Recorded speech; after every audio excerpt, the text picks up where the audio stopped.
choitika nje kuti kana iwewe wati iwewe kubuda mukadzi ane mwana wake kana murume ane mwana wake bali kune mamwe masituation ekuti baba anonga asingatodi kuti uyabva azviite chi baba wemwana wake bhozi ndingachiti baba wake takaseparata hedu but ini ndiripo baba wemwana ndokwanisa kuchengeta mwana wangu ndega so masituation maybe anozongosiyana nekuti zvakamira sei but coward for a man wekuti anotora mukadzi aine mwana wake then in the process otanga kuda kuneglecta mwana wawe that's the highest level of being coward. So true. Kana wada munhu wotoda zvese and it's not like you are forced kurarama nemwana enda kuva nyaya yake achiti mufeso wangu ndika achengete mwana wangu hambomubvunza kuti atisiyaita sesese ndika ndakamuti iwo wakamudza kuti baba wari kupi anga andambomudza ini pakakubvunze akatombondibvunza ndangomuti zvakaitika baba mwana wangu hazvina ana vana basi hakuna zvinonzi zvakaitika saka iye manje wakaita ngewewe ndika uri kuprotecta baba wemwana steriki kana kuti nyaya dzababa wemwana hauri kudzinzwa kuti unorwadziwa asi imi varume munozoda here kudzinzwa nyaya dzababa wemwana no it's not like ndodzinzwa every day pane nguva ende kubvunza uku naiwe chii chakaitika between you nababa Paris nai waiti kubaba Paris vari kupi panombochengeta mwana kana kuona picture phone right masingle mother akawanda zvaanoita anotoda kuti boyfriend iwe pateni because base inenge riri free hakuna munhu anozomboti hey plus baba vako nangvari kubhadhara futi rent okay ipapo ngaramudze baba kupinda rent yavari kubhadhara ipapo futi ndinofana zvanyari panapa haisi yako haisi yako Oyo. Wagwan. My name is DJ Sparks. Welcome back again. Uncensored podcast. When I'm moving, I'm not achipera mutu. Ngeka radio kane mabhatiri apera. I'm not okay. What's going on? What am I famba? Anenge ngafluga ngekuti saka chike zvakuitika vanhu hamufana kumbozoshamisika but chakakosha ndechekuti nyangwe tichirwara sei pamaworks tinongoya tichingoita the show must continue kusvika meno saka muri sei guys chandimbopindura usitowataura amachimbotaura dzeflu tiri bo DJ Sparks anyway guys like always ndiri na co-host wangu Uncensored Shanti Pro. Yes. Shanti Pro wako hotspot lauda wana zvaita ati ndikudidzidzisere guys angaite seko akakomboka nevanhu vanenge vachilauda but I'm happy kuti zvikuita sa guys kusadi kundina sheriff audo nhasi handisi areas yangu matrending nhasi nechitoudzwawo kuti no apa takutena right but I love Uncensored, you know, it's one of those programs andongoshuwirawo kuti no amwana havangangondidedzewo here ndi munhu lauda ndiri paUncensored.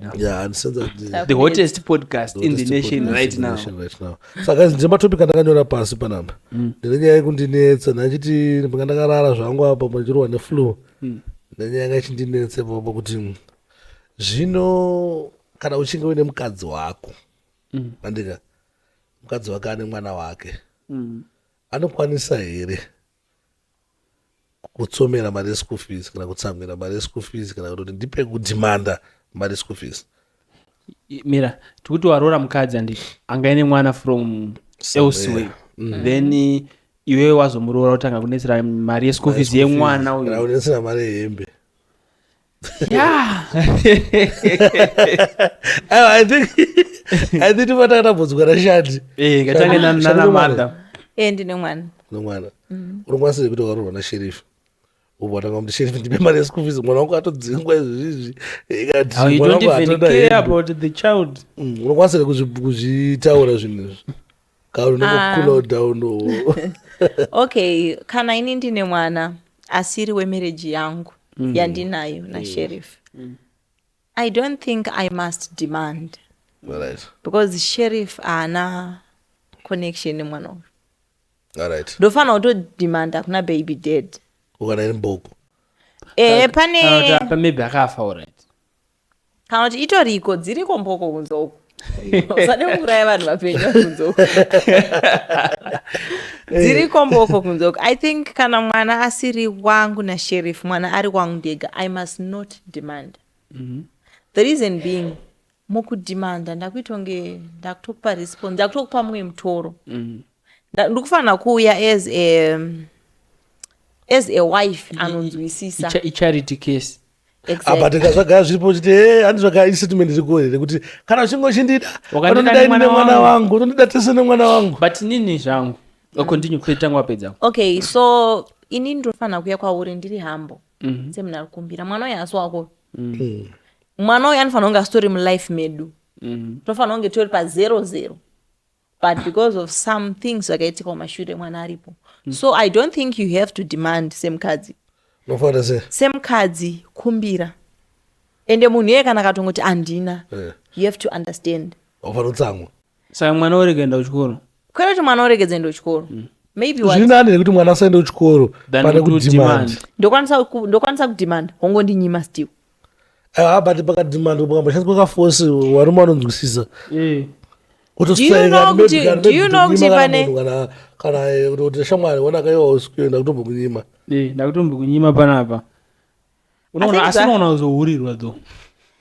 Ipapo hapo ka I think andifanire kudemand. Inchandi kuramba kuende kuti kudemand. Wasa the right way yekukumbira nayo mari ndeipi kuti mwana wakachengetwe nemuru na stepfather. One, kubva pataka foundation yerelationship yedu.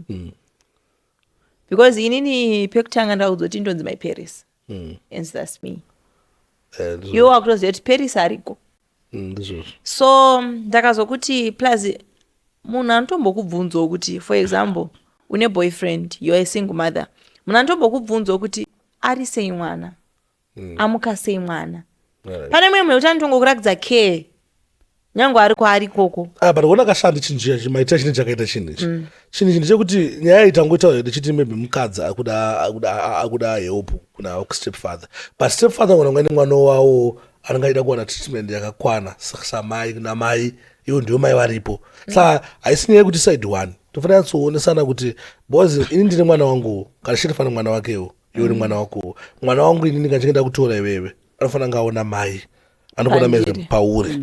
Saka iwe the way wakuti afana kudimanda haizosvike kuma levels kuti kana chinge ndine wangu mwana akada kuya achiti mama unongochimutito uchiti mwana asi wangu ndasibozi unongochiti so okay. Ile chinofanira ngakaita sei kana mitomboti kana pachinge paine mwana. I think the best inini kana ndine mwana wangu iwe une mwana wako. Aiwa asati uendlenya idzo chidaro. Toda kuti kune vamwe vanhu vanogona nge maybe mukadzi ndiye ane mwana murume haana. Pozita situation futi yekuti murume ndiye ane mwana mukadzi haana kati vese vanayo. Saka asina kuti adresa nyaya iyi nekuti tese tinayo. Ite tit for tat. Okay. Mwana kuita sei the best way yekuendlana panyaya iyi ndeipi yekudhila nevana ava. Ini nangu mfungiro wandoita panyaya iyi. I feel like the question should not be should a man be forced to pay school fees yemwana ari previous marriage. Inini yangu zongoti should a man pay for school fees yemwana wemukadzi asiri mwana wemurume. Inini hangu ndoti yes, you should pay. Because when we are in shadi futi panyaya yadi kutaura yadi kutaura nyaya kuti suzoona tawirirana sha kuti iwewe ndiwa baba pamapana. Tawirirana kuti iwewe ndiwa amai. Which means kandine mwana wangu ini ndotasisa kuti mwana yabatwe zvakanaka newe achiona love yamai. Exactly. Yeah. Kana iwewe uine mwana wako unotasirawo kuti ava ndo vababa bozi unongosvito wati dedi. Ende mwana yanenge achiti dedi. Hapana mwana ndakambonza nanga achiti stepfather. Mamukase stepfather. Isi dedi. Saka ndoti kuti zvoni mwana anofanira kudhimanda ere pane way inofanira kunge ichiitwa nayo kuti zvinhu zvi munhu aufanire kudhimanda. Because dzimwe nguva ini ndina baba Paris kunzou. Ndakatadza kudhimanda kuna baba Paris muridzi wemwana. Ndodhimandirei kuna stepfather. Alright. I think about Sherif Shandika baba Paris vanomhanya mhanya. From the way akutaura nayo ndika akutoita kutoshamisika kuti baba Paris vanongobhadhara. No, it's not which like means baba Paris is a good guy. vaperisi kuna shana anobhadhara maschool fees avo vanoita sei saka zvinozomushamisa kuti saka stepfather anozobhadhara seiko stepfather variko haisi nyaya kuti vaperisi vanobhadhara zvimwe zvina hatizozongotauriredu paredio pachekereri but I think aufano demanda even iwewe like Sparks wakanzori murume wangu pane dzimwe nguva dzaunotoshaya mari yeschool fees yemwana wako but zvobva afanira kubhadhara anofanira tobhadhara chete because inini nyange zvakanzi inini ndashaya mari andikuona yemwana wangu inini but ndotofanira kutobhadhara wambona situation yakadaro nonangwana vazhinji anozviita pazvikwereti eida kuexplainira chikwereti so mushonga chikwereti kungobhadhara nyange zvakanzi hauna bhadhara zvipere I don't think inobva yatoita must kudaro aiwa it's a must mira zvakuenderana nematurity yababa vacho no it's a must just because you have shown interest it's a full package if you have shown interest and you've fallen in love with a woman ane mwana wake it means you are willing to be a father to a child whousina kuita take part mukuzvarwa kwake you understand so I feel like the same way unoda mukadzi nayo wakufanira kutoda nemwana wacho nekuti wakamutora pane dhiri yekuti shamwari inini ndine mwana wangu but baba wako anochengeta tozvinzwisisa but kazhinji kacho chinoitika nchekuti kana iwewe wati iwewe kubuda mukadzi ane mwana wake kana murume ane mwana wake but kune mamwe masituation ekuti baba anonga asingatodi kuti uyabva azviite chi baba wemwana wake bhozi ndingachiti baba wake takaseparata hedu but ini ndiripo baba wemwana ndokwanisa kuchengeta mwana wangu ndega so masituation maybe anozongosiyana nekuti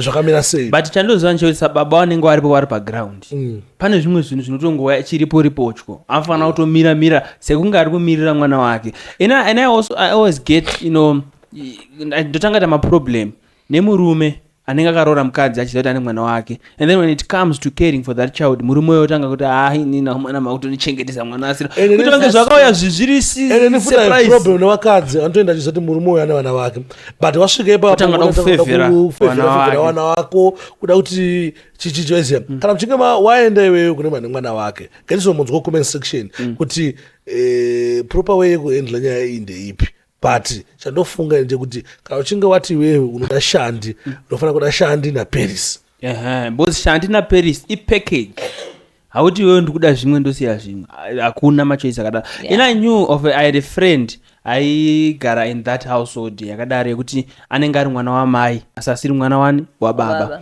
then ndaizitangata maproblem of course handina hangu zvandaikwanisa kuita but ndaiona kuti mudhara wake anga ane katusarura ganda so in terms of zvaitombonetsa zvekuti pakatombosvika a certain time yekuti akatombozi no mwana uyu ngaatise ngaabve panapa because kaenda una baba wake because inini handisi kuzvigona izvi so inini I feel like it's only coward for a man wekuti anotora mukadzi aine mwana wake then in the process otanga kuda kuneglecta mwana wawe that's the highest level of being coward. So true. Kana wada munhu wotoda zvese and it's not like you are forced kurora muna nemwana enda kuvasikana ngekuti motanga muri 00 ayo vanonga vachinetsa unongoona munhu kuti aye mwana wake but zvimwe sebho because Sparks zvafanani right now anaka bho but muna nemwana wake akambotsotswa zvafanani right now I love my son zvekudaro zvekuti unzi waboyfriend yangu kana kuti tinzi tamu relationship munhu anotoita kuti rudo rwedu rwedzere is Paris the way yaunondi kwiko kungobvunzwa kuti mwana ane mapampa iri iko kungobvunzwa kuti house mafundifuwa kungobvunzwa kuti house Paris do you know maybe we are in the middle of a conversation tukutaura bebuti saying stuff and stuff unditi house Paris hapana anything chemwana unombomunzwa achichemo background all of a sudden ungonditi house Paris ndinofila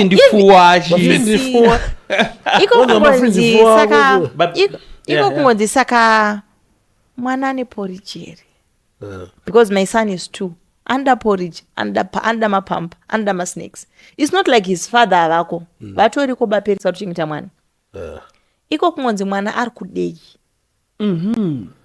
Alright. but ini ndakazoona the easiest way to get wamba nashona kuzoni isisidzei kubvisa madziwa mwana wemva madhara yanga anoona haiwa pakubata ipa mwana unotowina moyo wangu. ndakaona kuti the easiest way to get to anyone's heart munhu wese ane mwana kuda mwana wake ini ndakazoona even pandaikura vanhu vandaifarira inini mubereki wangu anoitawo kasoft spot nawo besides kuti it's a romantic relationship between mubereki nemunhu iyeye even mafriends emwana wako unomafarira because unoda kuti mwana wako aite sei afare. So I feel like munhu anoda mwana wako ndiye munhu anokuda, munhu asingadi mwana wako achone problem. Plus kana uri single mother, marriage yatomboramba kutamba because of my situations akasiyana siyana. I feel like the only thing chandasara nacho is Paris. All right. Saka Paris anenge ari pamoyo zvekudaro. Asi zvekuzoipindira marriage Paris manje. Inini munhu asingade mwana wangu neni it's a no. Aiwa, anofana kudai mese. Pane vamwe vanhu vanozungu. Ayo madiwa acho anoti kudiwa ndekupiwo. And profana kuti kudiwa kuni kwato material wandi. Not it's not all about material. Love is not love until you give it away, baba. Even kutongobvunza kuti house Paris hapana anything chiri material. Mashoko atauro house Paris house mwana. Inini sembereki ndofila even uchifeka. It's better for you to make it until wawina moyo wangu. Musi wanozoti mwana ari kudei, obva kuti mwana ari kuda bhutsu, obva arikira kutenga. Unotanga kuzviona kuti ona mafindi fuwa ndidzika. Mafindi fuwa ndidzikira. Bona andi wati ndambobvunza kuti mwana ari kudei, obva wazotaura kuti no mwana ari kuchaka. Ina think sheriff kona chini. Panya yati kutaura ini. Munhu kuti azove comfortable kubvunza mwana, kuteka care of mwana, anofana nga ine history anoziva kuti mwana yakamboitwa sei, baba wacho makanetsana sei, zvizvi kumboitika between you na baba wacho and chini pafana nga pari very clear ipapapo because iwo kana sapaita clear ipapo patanga ita problem. Okay, saka ime muri kuti kana ndichidanana na sherifu I have to tell him what happened, like to make me feel. And I feel like every relationship about kuchengeta here zvikumboitika because ndakasaziva information iyo udandibvunze zvafanana kuti pane mumwe munhu aitodudza nyaya yake achiti mufeso wangu ndika achengete mwana wangu hambomubvunza kuti atisiyaita sesisa ndikamuti iwo wakamudza kuti baba vari kupi anga andambomudza ini pakakubvunza iwo akatombondibvunza ndangomuti zvakaitika baba mwana wangu hazvina ana hakuna zvinhu zvakaita. Saka iye manje wakaita ngewewe ndike uri kuprotecta baba vemwana stereki kana kuti nyaya dzababa vemwana hauri kudzinzwa kutanga unorwadziwa asi mimi varume munozoda here kudzinzwa nyaya dzababa vemwana no so like ndodzinzwa every day pane nguva ende kubvunza uku naiwe chii chakaitika between you nababa Paris nai waiti kubaba Paris vari kupi vanombochengeta mwana here so ndandoziyani kuti zvoni pane chironga zvinhu zvamwa ndike maybe ndichazoda kuzoti no Paris maybe haana manomutengera bhutsu. Okay. Paris haana munhu anomuda aiwa ipapo I understand. Apana zvimwe zvekuti nini unotonza kuti baba wacho vanoda mwana wavo zvisingaite vanotobhadhara school fees izvo kanotenga zvimwe zvaasingapfeke indongo netubhutsu twangu kuti baba you see. Yeah. Saka pafananga pari clear. I think masingle mama ari kunze ukako ipapo panopaita problem papapo vanhu ngavataurire pachena kuti baba vemwana imboko toziva kuti baba vemwana haasi kuunza kana chinhu haasi kuunza kana chinhu toziva kuti mwana anda chi under care. And the communication ya baby mama na baby dad. Kana makaudza boyfriend kuti communication yedu iri pamwana ngaichiwo pamwana. Hauna notsotso shanda. You see. Out there. Vanhu vanesopoti nevanhu vakawaitisa mwana zvisingaite. Ipapapo ndo pazvinonesa kuti baba wacho angona wanga wari mboko ka pamwe ndo vanoita kuti mafindifo ako anyatso but manje imboko maya usukugona kugara nawo asi pamwe baba wacho ndovane wabada swabada ya baba murabadana but avana ndambobvunza futi baba is it wise to marry mukadzi ane mwana wake baba wemwana vari wapenyu uchitoziva vanowanika uko is it wise? Moyo muti no iwo wakatoora munhu ane mweyo ane mwana wake kana baba wacho isiri mboko waizemeza cho machances ekuti munhu wangu anodyiwa ari very high asi kana iri mboko iwona ngonzi aimboko achengete mwana nazvemadhiragi otozva kuti tori pamachena ukaona munhu achitaya kuti baba vacho vari right auda mwana wavo zvisingaite watotumira chiya basi pane musi wekuti nyakuroora wechitu anenge asipo baba onzi no wachauya neschool fees ouya neschool fees vanhu Okay. nzira yakambofamba nayo unokwanisa kungofamba nayo Okay guys, mirai. So guys, you are saying can I ndiri in a relationship with Sheriff? Ndakaloona baba Paris. Ndinopaita sei? Should I go with you? unoona kuti waite sei fanafana toziva kuti mahwana angu Maybe alright. ndakunoona kuni umite sei Mira. Maybe vatenga something chemwana. ndo inini hangu kuri ndazopinda shandi pandipapa hapana zvambanoitwa but kungoziva kuti ndikoko. Saka imi guys muri kuti for example seni whenever panoda sangana baperisi panoda unosangana baperisi. But I think baperisi sawadi baperisi ndaivada zvekurevesa uchavadi no tachokwadi ai mnyange makandisa pakona shandi tachokwadi shandi baperisi vakayakati no masine mwana ndiwayaya ini ndozviziya handitaka chiito zvaunoitawo kuti akakudzoka pakudza something shandi chinoitika kana it depends nekusepata kwamakaita guys. No matter the circumstances akupa example inoitika the easiest way ndofunga ndonzira inikurohwa vakadzi nemaex avo kakazhinji kacho vaibata because chinonzi kuitika ndechekuti tekuti waroorwa nadj handiti ini ndini x handiti dj vanogona kuita nguva yavanenge zvinowanika marelationship yekuti inoita nguva yekuti kavhaibi kamunofarira akapo period yacho ndokutaurira kuti unogona kutanga kuona kunge x waribo wakatovhurowa ininaoright shandi haune chimwe chinhu chaunoziva kuti baba Paris ichi chivanogona vari mupoko asi impoko zvayo zvagara but pane apa vanopedzawo masports avo zvagara even sparks wakanzi iyo mira even vanhu vanokutuka mucomment section vangona kutokutuka vapedza kutuka voti but sparks apa munhu bho saka munhu wese nyange makatadzana nyange usingamufariri nyange mavengane stuff une pano 1 paunonoti apa aigona ipapo ndodho racho ndakupa a very simple example shandi ndandine mota yangu handiti mota yangu yandaifarira chaizvo ndikazofunga ndo mota yangu ndada kuitengesa handiti asi mota yangu yanga iri rimwe dhoo ranga singanyatsoloka handiti ndandotoziva kuti nyange ndaitengesa nogona kungoivhura so ndotopinda vaibata ndo zvinongoitika muupenyu munhu angaine mota yake anoziva maweakness emota yake anotoziva ndogonaunovhurika nyange atoitengesa zvichinji imwe nyaya inondinetsa ndeyekuti une mwana wako Paris hana suri munamo Paris ari munamo sorawo baba wako isusu tumwira conversation ingwenise example haisiriyo nyaya ingonzwisisike but vanhu vazhinji zvavari kuita out there vane vana vavo ndika wavainawo but vana ava vari kuintroducwa kumaboyfriend wopo say hi uncle this is uncle this is father this is brother zvinhu zvozvo boy here kati hayato confusion yamunenge akuiswa mwana pesa kusaziva manje kuti tikumbe yazoita sei advice andopa kuma-single mothers out there. If you are a single mother ane mwana and you are trying kuita kuti relationship iweke or uvewo nemunhu waunoti wako, usaintroduce mwana kune munhu asati kune mboko yes until maybe waroorwa chitangawo ipapo. Saka iwewe andikaona kuti sei iwewe ndizochengeta mwana wako andisingaziye. Andira kuti chengeta mwana wangu. Kana ndizotanga kukubvunza kuti mwana adya here ane mafamba. Ndinokuiye okay. Kune mwana andisingaziye. Mira. Mwana uyu kumuona unomuona. Unogona kungomuona once or twice. Kumuona unotomira man. Kumuona unomuona Sparks.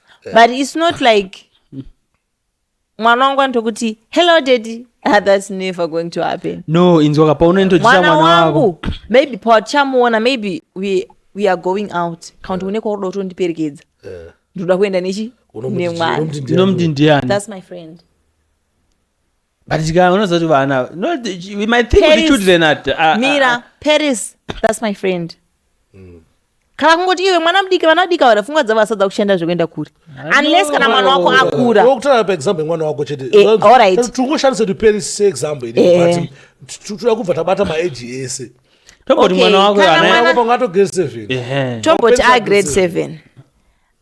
Shona nomuzoti, that's my friend.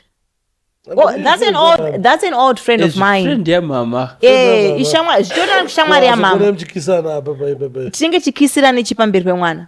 No, zvinongoitika. Zvinoitika sei guys? Masingle mother akawanda, let me tell you. Kana ngona picture mfoni. Right, masingle mother akawanda zvanoita.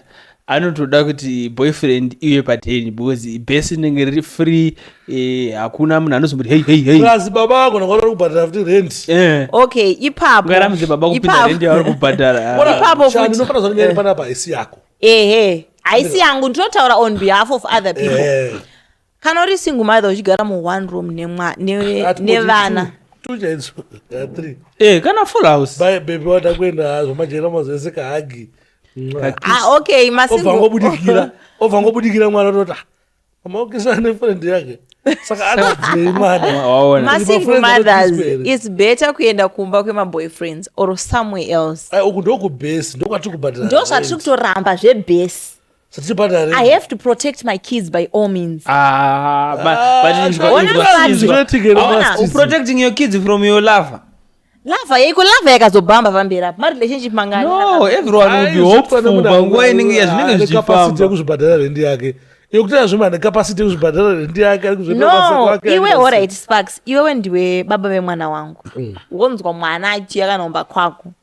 Mama vaitokisa neboyfriend. Nezuro kwako yamutsvuku anenge sheriff. Sauda protector X. Akusi kuprotector X. Ndatifunga iwewe mwana wako, the type of environment iri kugara mwana wako. Because if you're a single mother, uri pakutsvaga iwe Sparks. Uri pakutsvaga. Maybe ndatraya uyu zvaramba, ndatraya iwe zvaramba. So far ma3 mese muri kupinda mba mangu. Nzvaunza. Saka iwewe ndaramba ine point yekuti iwewe wananga zvinobudisa picture yakaita sei kuna baba emwana. Ende ini ndakanzwa kuti iwewe nyaya yako hombe ndeyekuprotecta kuti baba vemwana wako vanofungei. No, handisi kuprotecta baba vemwana. Ndakuita problem hombe isingaite. Ndakutofunga maybe unoda chi?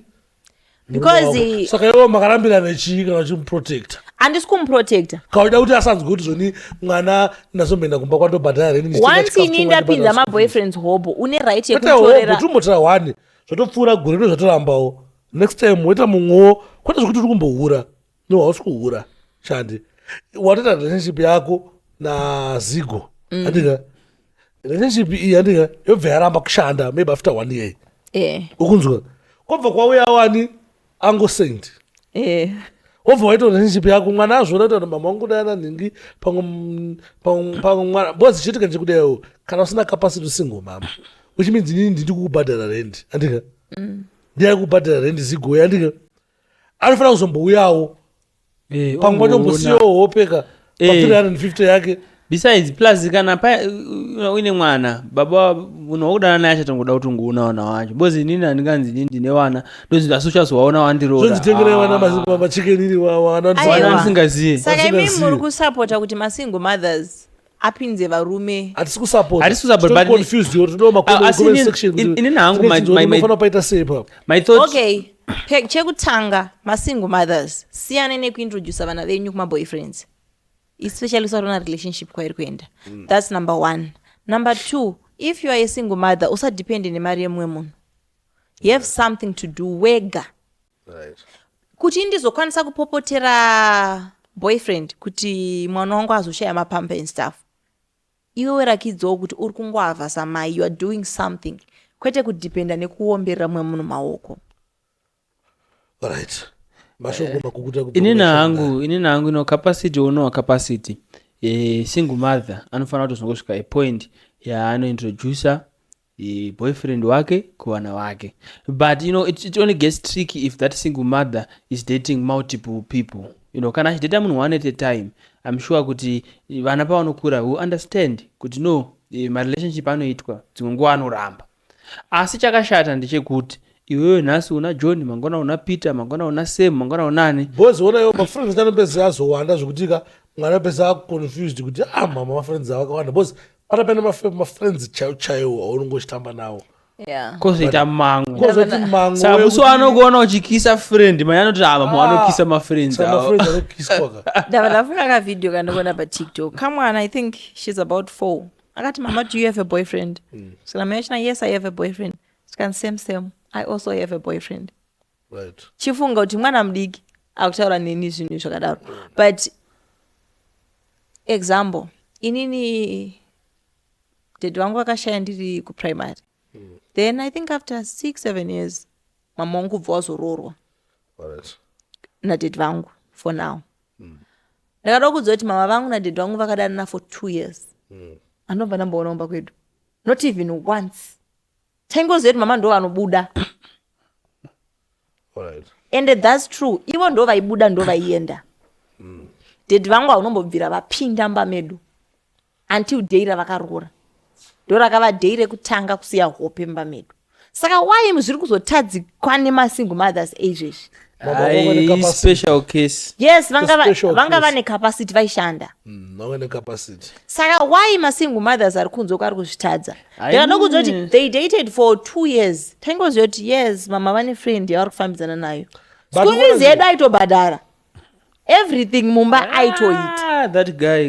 Ndakada kuudza kuti when I was in primary, pane panakatomboshayirwa mari ye-school fees and stuff. Ndakatodzingwa. That guy is the one akatouya akatondibhadharira school fees. But ahana day raakauya kuzorara kumba kwedu. Chataitongoona imotikari pagedhi vosiwa vodzika vopinda mumba. Kwavabva kwavanga vari we didn't know. Special case kana wasvika kumba dauti upe that guy sando tari nasheriff makapenga. Ainini handidari. Makaipa. Muri zvibaba. But also tiri papo. I have one question. Sorry ndakunyanya kuvunza. But chingomiki mune zvekuta mukutaura. Mune bvunzeri mukuti chi? Once the episode has never finished. But then I don't feel that way. But the next question, is it advisable for a youthful guy to marry a mukadzi ane mwana? A youthful guy, a young guy, let's say first marriage yake, ototanga nemukadzi ane mwana wake. Is it advisable? Hazvisi. Why? Cheti munhu atorore virgin. Unorowana zvoramba hazvo zvevhijini chiroro asina mwana. Iwe guys, I don't think a youthful guy would be able to care for mwana asirwa. And I feel like sadonyepa kuna taiti kunzoku variko varume vanenge taiti wherever you are. But you know, kuti proud is isu I respect taiti and all. And I respect but I think what zvoitika zvakaita taiti andika zviri right. But my situation, it's not like everyone anozvigona. It's a special case. Yekuti taiti ane love. Taiti akatoshamisa vanhu vakawanda muZimbabwe. It's shocking. It's not an everyday thing. Akatoshamisa vanhu vakawanda muZimbabwe kuti zvoni titonewo varume vane love yakadaiwo. Wabata message. Yeah. Kuti susu zvafanira izvizvo nekona taiti iwe ndakutaiti. Zvafanira kuti Shandi. Munhu wese anofanira kunge aine chikoro. Tinokurudzira kuti munhu wese aende kuchikoro. At least munhu wese ngaange aine 5 O levels. Anokunzwa. But tizone vamwe vanenge asina. Techiti mungaite 5 O levels kuti ave successful in life. But tizone vamwe vanhu vanenge asina ma 5 O levels but vati successful. But ma situation akadaro asi obvious kuti munhu asina chikoro anosvika inono wina. Wakawanda kuti asina chikoro vanotadza. Saka isusu techiti zoni munhu ngatsvage virgin. Ene zvakanakira chizvi. Zvakanakira pane zvimwe zvinhu zvokuti muzotanga kunetsana mudzimba, makutaura, makunongedzerana, makutaura zvimwe zvinhu. Because pane munhu asiri virgin chaipo. Do you know kuti mune manager akutosheka izvi just because munhu akarorwa munhu anga asiri virgin. Anokunzwa. Kokuzoti pane mwana pane chiratidzo chekuti uyu anga asiri virgin, chiratidzo chacho ndeicho. Okay, I think kurora mwana nemwana, that's a choice. I wouldn't advise any youthful guy kuti arore. No, in a personal I wouldn't do that. No, I'm not throwing shade at one now, but I feel like it's around in you know, from 23 to 20, to my late 20s. I wouldn't advise that person kuti arore. Pane age yekuti mwana wasataroora zvako pakachingo wazosvika manje. Nofana kuti akone kumane mwana. Uona wasvika maybe kuma mid 30s, late 30s. Zvafanana age yana Zigwe. Andikona nyange wachizorora akomane mwana. wakura but munhu wechidiki baka uchingone 24 years yo why waita sei nemuwandiro wakaita vanhu vezera rako vasina vana munokwanisa but after all love inozongowina uona rudo runokosha but maadvantage ekurova nemwana ndeapi munhu ane mwana maybe takambotangire ipapo ndine proof kuti unoita mwana no and I feel like ndine proof yekuti ndiri fertile I wouldn't take that as a but point inofanira kutaura kutariswaka because unopesa wakuwayo andikuti hangu inini personally with the rate yevanhu advantage inoda tozomakisa iwewe so disadvantage because ndatoma nemwana wakandika indisina zvakatanga kuramba obvious everyone ndinenda kumakiswa asta vanhu vane problem because uyu ane mwana andiona message uyane proof but nina hangu amoti advantage kupi isine disadvantage advantage kwatini disadvantage kwamunhu inini hangu major advantage yekuzorora munhu ane mwana although ndisingazombofa hangu ndakadaro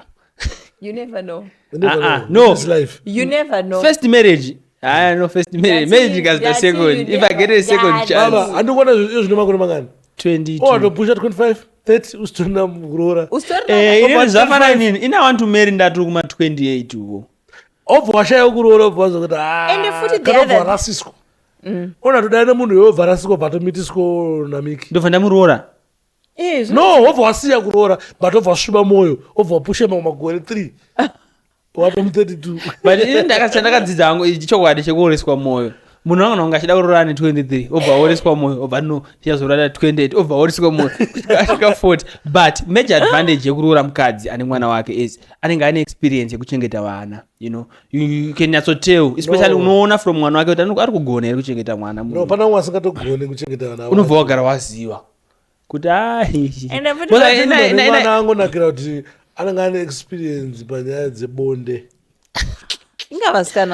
kana akaitiswa mwana but pasina anything special chaaiita pabonde pacho kuti zvinakidze ukazoona zvisvika pakuisa mwana baba no kune magenuine mistakes no kune magenuine mistakes ekuti mileage isichatombofamba yeah you see this point mandi kudze this point is the only point yandogona kuconsider pakana ndichizenge 1% chance yekurora munhu ane mwana kana izenge yazoshanda ndeyekuti some of these people wanenge vaine vana does not necessarily mean kuti mileage yafamba some of those mileage yavo sitatofamba kutopfuura vamwe vasina vana asi wachitemwa chaizvo chinhu chiri kuitika ndechekuti ini ndiri myparis because ichoice yandakaita kuti ichoice yekuti ndiri kuda mwana because a lot of girls out there haana mwana but maabortions haanawo haana proof yemwana ari panyika but zviri zvekunatsoverengerana pafe chepo chepo vanhu vakuru kwatiri so wakaona munhu ane mwana ichoice yakaita because a lot of girls vakuita maabortions saka it might also show kuti the person is brave and is straight up because I believe kuti responsibility yekuti mukadzi azoti no ndakuita nhumbu mwana uyu ndakumuchengeta ndisikuabhota ndakunozvara I feel like it's also chiratidzo chekuti mukadzi uyu mukadzi ari to a certain extent ari straightforward zvomuriraiti pakuno wakatoshaya kutobvisa sei wakatoramba kubva havasi vese vashoma nekuti nhumbi yakatsaiwa yakambomwiwa mudowi nechiko wewe poita ubvadzi chitiyo this discussion I'm sorry DJ Sparks when ndiri guest but it's an interesting discussion kwandiri because ndine mibvunzo yakawanda in terms of marriage because if I'm to look at it my age mates angu vakatasana nemarriage vazhinji vacho is it okay to not want to get married but uchiona kuti no ini ndikuda hangu mwana asi ndada kupinda marriage like a committed marriage yekuti ndakuto a father wekutoti kumba kune mukadzi nevana but is it okay kungoti no ndikuda hangu mwana asi ndada kuroora ndambotamba kuma streets but ndikuda mwana zviri okay iwe ndakusarogate waudaita single mother ndiani anenge asiri single mother mai wake I just don't want to be with her every day but I can still take care of the child I can be there kana kwanzi consultation amene zvamene muchida zvonde ndichienda asi I don't want kuti vakadzi vanoita zvokuti nyange zvakanzi susu tinawo German akanzi aenda aurore. That's the major reason why ndinabvunza question iyoyo. Vanhu vane vakadzi vakawanda vanotaura no inini uyu akaenda ndirore futi. Singanetsa singaite sembanyangu akaenda hayi ndabhono ndakola down. Ndirore futi zvokumanya hazviti. So Okay. Sheriff ati saka before ndapinda musituation Sheriff ati situation yarume wakawanda baba. Vari married. Wakabuda mamarriage havari. Avarore. Avarore vanhu vangozoti handina vana ndatopo. Okay, inini point yangu na sheriff ndeyekuti sheriff ati iye haadi kuva married to a single mother. But ari kuda kuitisa mumwe munhu mwana. No, handisida kumuita single mother. I'm going to be Chinonzi single mother chii? It's not like what I Amy, I'm saying the concept of co-parenting. We are co-parents. single father na single mother varikuita co-parenting. Alright, ndoda kurora single mother. Asi handisandada kurora, ndoda kumboita mwana first. Sa uchaita nemwana wani. Nemwana wani. Waita mwana iwe wandika wasaita mwana wako musikana. Unodei kuti asangane situation yakadaro. Yekungozvariswa. Kana achida zvi. Kuida kune mandazi zvakadaro. Asingane. Vafana shanda amasingle mama but awazvide. No, mana. Shanda ikosha matogate akawanda.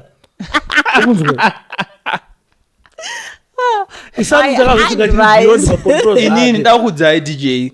Imimi there are a lot of things that you do as a man that you do with the ladies and or that you used to do with ladies before marora. Usingadi kuti mwana wako musikana aitike kwaari.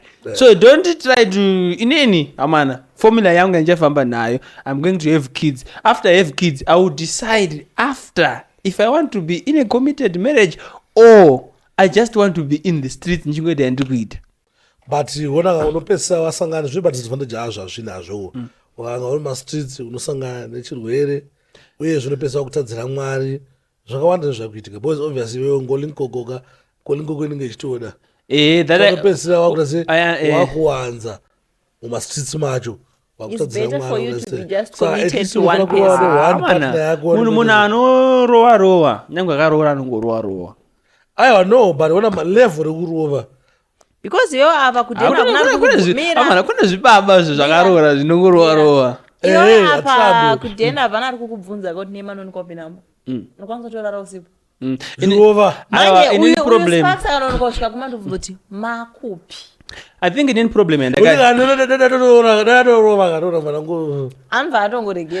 in I think problem and ndakaita is my situations mamwe ndakambosangana nawo nevanhu vandaifunga kuti ndowanda kurora ndakaziona kuti I'm not ready. No handakunetseka nemujolo waiziya but you know tine mamwe relationship atakapinda angari serious atave committed atata kutofunga kuti no zvekutoti yange yatopena kuroora but takazotanga kurealize some things that we could not get over zvakaita nditi but kadhira akasikadhira apana perfect 100%. Kana yo house. Ina ndisikadhiri ndazva ndisiri kuda kuti zvinhu zvinambe zvichingo apana perfect panyaya dzekuroora boys mumwe anotaurisa mumwe ataurise mumwe ane dzungu mumwe ana dzungu mumwe agone kubika mumwe anogona mumwe anonyima mumwe anoita sei mumwe anogona ngokuvengera mai wako mumwe anogona ngoti no iwewe mumwe agute mumwe asi mukadzi asingagute it's not a good idea kumuroora mukadzi asingagute posi anongogara ari honika azina frets ananenzara kuzova inini disadvantage yekuroora mwana nemwana madisadvantage takaita chipenzi chemaminisi mangani 43 disadvantage ndeapi madisadvantage ndo akawanda kupfuura maadvantage ndoatiri kuti ndeapi unotanga kuva responsible for mwana ana baba wake ari kungopepereka nenyika but that child will never be mwana wako because baba vayo vanogona kungonyuka kuti no mwana wangu ndakumuda panapa kuti baba vayo vanogona kungo pane zvimwe zvinhu zvekuti zvafanira pakunoroora mwana anotozungana nehama dzake chaidzo kwete iwewe sababa pamuchato paipai pane panzi vana baba simukai iwe ndo wakarera mubva ndiripo vozigaya kuti iwe mwana wako wachengeta wewe akufana kuroorwa mari yakunzi aichaiuye kwauri yakuenda kuna uyu mwana lese mukomana pakunzi vana baba wemukomana simukai pakusimuka mumwe munhu apa iwe ndo wairera anona kuti you never recover from that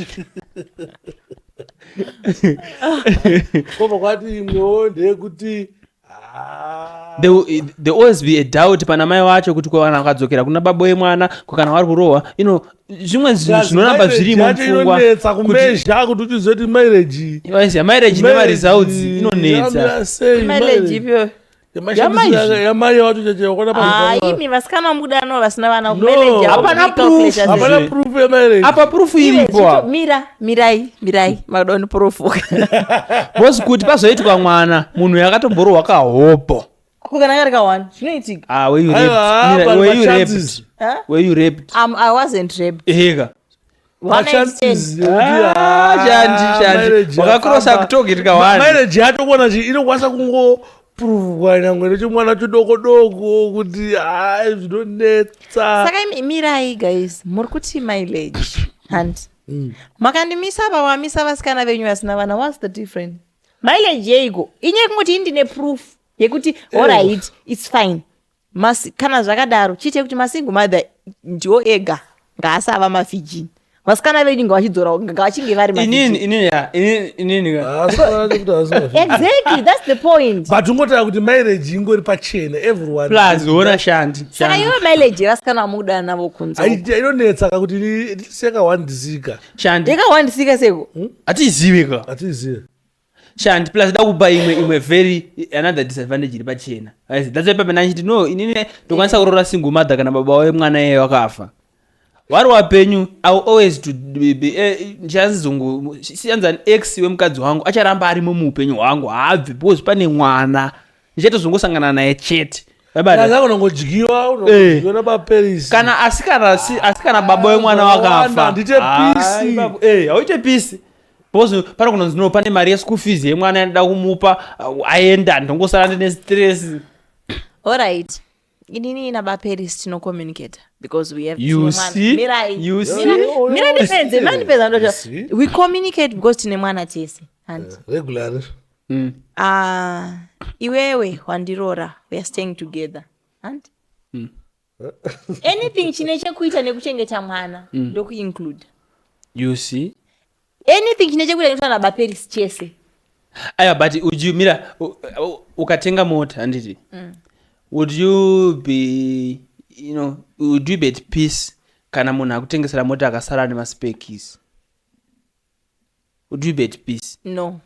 Simple. Mira Sheriff, what I'm trying to mwana uyu ndo maspekis ati kuti mucharamba muchisangana chete but straight up iwe wamulife mangu ndakufana kukuiwo paweekend rakangani nabaperisi dzonga ukiri kundopera but on average pasina communication on average ka week ariperi autara average adzingwa rinopera aiwa average rokuna upera but averagely uri week ramunozotaura anowanzopera here maweeks asina kubvunza mwana wake kuti mwana wangu ati sei rino rakapera rinouya I think ndani 3 months asi DJ ndikunyepere mwana yeye paanozorwara arwara baba perisi wache every day wachisangana every day wani momukoridire kuchipatara every day baba vanzi mwana anopinda muICU vese vaine stress vese vaine stress munopesera mambombundirana zvakaoma paunonzwa kakudziya kaike wakurangarira kuti but hey pandazoitiswa nhumbu paye toda kuita mumwe mwana ndakapuwa paye wai muri kufunga that side futi inoitika unoti kuna mwana futi ndizvonini angu wana wangu yese dangoti ndipiwe nemurume 1 wamwe achitiona wangu yese dangoti wapiwe etwe nemukadzi 1 baba haufe ukaita pisi baba haufe ukaita pisi hauzore baba plus dakuza chimwe chinhu tinokuita zvinoitika zvinhu kune mwana ngachiti ano ndinoti unotanga kunesa baperisiyo kuti hai ndingoni pakumwana chitu unongosika kuti mutupe wandise kuda kugara mumba munamo wasvona mbozvinze masituation akadaro vari kwavananda saka hauzorore plus ndino kuti unogona kuona vanhu vanoti vana hapana inonzi favorite pavana but andozonjeti mafavorite iripo pavana naturally semubereki une mwana wako unoyanyoda zvinoona hazviro rinobva wawenga vamwe wacho no papane mwana wako unoyanyoda mumwe anoteererawo waibata mumwe anokufarirawo zvokuti wega unoyazoateganidzoseudo situation ikazoti mwana wako nababa perisi ndio unoyanyoda ndiye favorite wako inini wangu nyakuchengeta wasiriwo favorite zvinozofambiswa sei as long as ari mwana wangu itori favorite, as long as akabuda mudumbu mangu, you see as long as ari mwana wandiri kuti wangu. Because the way wakabonda na Paris izvozvizvika paona kuyamwe munhu kutedza kuti you see bonda fuise mabonda wakaenda na Paris pazongo chingofila nge mwana anenge munhu ari padisadvantage unofila nge asiri kuti twabhoma sako kuti akasitasese professor wakumuda zonetsa nyaya idzi because you have gone through a lot na Paris. Pamwe pacho baba wacho omboita umboko asingabatike, iwe ndiwo wakumira naye pamwe mabhora amusina kudya. Bond renyu ndinoti mabhonzi anosimbiswa nematambudziko. Pamwe mwana wangu inini hapana matambudziko because ndandingoripo, pakangonzi bhutsu ndotenga, munozosimbiswa nei? Paris anoramba ari favorite. Saka inini I want to do anyway, because of time guys, I think ngatichiisire ipapo. Let's see hayo matambo. Comment section toda kunzwa maonero nemafungiro about nyaya iyi kuti zvakamira sei, zvinofamba seiwo kana uchinge warora zviri boy here kurora mukadzi kurora mai Paris zviri right here zvine ungwari unenge watorora na Paris wacho unongwarora na Paris wacho unongwarora zina baba Paris ine Okay, Satafara guys, I have a question. Kwa inini ndoita boyfriend? Boyfriend yangu haisi kuda kuti ndive necommunication nababa Paris. Haasi kuda kuti nditombotaura anything nababa Paris. But he is doing everything. Ndo zvandotoita. I think zviri better nechitoti asingati ngabude muZimbabwe. Ona zviitika. Ini maonero angu andoita inini izvozvo zvita better. Kana baba uchida kuona mwana wawo, uyai muone mwana ndakakula down zvanga. Muona mwana. No, ndokatoti mai Paris kawasare kumba. Kuti hapana ndoenda nemwana inini. It's okay. Inoita mutemo kuti hapana mwana anoonekwa ndisipo. Saka zviri right izvi. Because vanhu vano mvura paikambofamba nayo inofamba idzi dzashona dzaitaurwa nemajina ndebva akagara mumahobi vaona zvinhu zvichiitika, vachiona zvinhu zvichiitika, vakati mvura inofamba nepaikambofamba napo yotopaziya kuti apa panofambika. Saka inini ndazonzi ndaroora mwana wake, hakuna baba wanoona kuzoona mwana wavo ndisipo. Kungozvinzwa chete chibva maenda iwewe nababa wacho mubva maenda nemwana wacho mwana anenge achitariri mwana kuna baba wake namai wake. Kana tikukuchengeta kauda mwana wako wotora mwana wako wochengeta wega. Kwandi ininiwo futi iwawe ndinoona mwana ndisipo kuti okay, like kuti baba vanenge vatora mwana wavo kana vatanowana capacity wotora. Inini handiende kunovhizita mwana. I think this raises another concern. Kana mai Paris nababa Paris varambana nditi, of course kana Paris achiri mudiki mai ndo vanenge vachinzi ndo custodian wemwana. But kana Paris azoti kurei haachanyanyoda kuyamwiswa, achada ati kurei, ndiani anofanira kuzonge achisara ine mwana? Ndiani anofanira kuzonge ari full time custodian wemwana? Mwana anofanira kugara namai wake kusvika ane 18 years. From 18 mwana akuita choice. Akuita choice uda kuenda kuna baba. Kuda kuna baba kana kuna mai. But the ground is unfair. Ofisa nzongochuza kamai wake because ndo anoyanyoziva kufana. Mwana mukomana kazhinji, you lie. Anochuza baba. Mwana mukomana ndozvona baba. Mwana mukomana kazhinji. Ndikanokudzwa kuti Paris is just 2. But ane nguva yani kuzotaura na daddy vangu. But so how do you deal with the fact that you know that one day Paris will leave you and go to the father? Apana. Zvinorwadza. Mwana uzochagara uinaye nango zvakanzi baba namai vacho varipo. No, handisi kuramba sezvo ndingoti as a mother inovakura mwana wavo. Vabereki vanova attached to their kids. Pakuroorwa vanorwadza. No. Pana manje munofanira kuziva kuti zvoni Bible chandoya kuti mwana achakura achabuda unoroora oenda kumba kwavo ogara ega uko. You're only saying this because vana vako vacho already. Kuchavaona vakutumbuka vachienda. No, hatifani kupikisa nature chakanga. Zvakanyoriwa tizvipikise. Munhu wese even momzi yangu inini. Ini momzi yangu wangu asingadi kuti ndibike ndega. Ndofungidzwa kuti maybe wafungana nda capacity.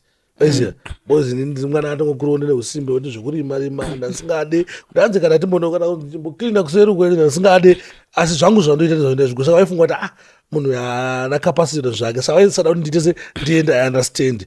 But pane zvinhu zvakatonyoriwa kuti zvofanira kuzoitika perisi achazotorana nemudzimai wake vachawirawo vachava nyama imwe chete. All that I understand, but kugara uko kure I know nevabereki for a vavo. fact that parents are attached to their children And zvinovarwadza. That's why we have nosy parents vanozoti mwana arorwa varamba vari sona nemwana wavo. kuti mwana arorwa. That's why tiri kuita vabereki vazhinji vari kutadza kurumura vana vakomana. That's why vachizoita makwikwiso nemurora. The reason being amai vachiri attached. Ndo panobva vachiri kuda kumuwachira not knowing kuti kwane mukadzi. Ndo panobva mastatement ekuti isaka wakutochuza mukadzi wako uchisiyai nini. Exactly. Although magwaro achitaura kuti no mwana wese in fact achasiya mai nababa achienda kumukadzi, meaning kuti mukadzi wake will become the top priority, amai va second. Vabereki hatisi kurumura vana. Murumure vana imi vanhu vese vane vana murumure vana. Yeah, sure. Ipemurora chance. Hapo. Asi hangu andiri sofa zvamanje kurora harisi dhiri. Parbomalo. Zvamanje kwandiri kurora harisi dhiri. Ayo ichimbokura. Azvinongaramudiki kazhinji. Chimbokura but ini ndaro ane 21 years. Ega ini ndada kutomboda kuroora but ndakazozvinoti harisi dhiri. Inini hai ndakaona kuti ndikunyanyodiwa steering navanasikana nazongati nduraya DJ Sparks. iwe kare kangu nokazotati ndisambuka i avana kakachipedza chirongwa shandi kare kangu ini waipisa kare kangu ini waipisa taipisa maiwanikwa neatanga mamuri mhondoro yepressure sandakazoti vana vadanduraya because you know why ndichiti kurora residiri. I see a lot of men vakarora kupikisana ne asi munhu wese anofana kuroora but aungazoti residiri antora sofa kwandiri asi kana uchipikisana nevhesi no since bible richiti munhu wese kuroorwa kusi kwemunhu wese kuroora kusi kwemunhu wese ega but idhiri aungati risidhiri ndikutaura kwandiri itai uroranai baranai muwande ndina kuramba inini kuti kwandiri sasi kuti problem andika iwe chaura iwe kana mwari wako ari kumudenga wari kukunzwa uchitaura kuti sadi undurwa neemotional blackmail zvawakata mwari why mwari wako kuroora ichiripo kuroora idhiri handiti but ini zvamanje I'm not considering years waida mukadzi wei no kwete pa 20 years ipapo I was not heartbroken 5 years ago.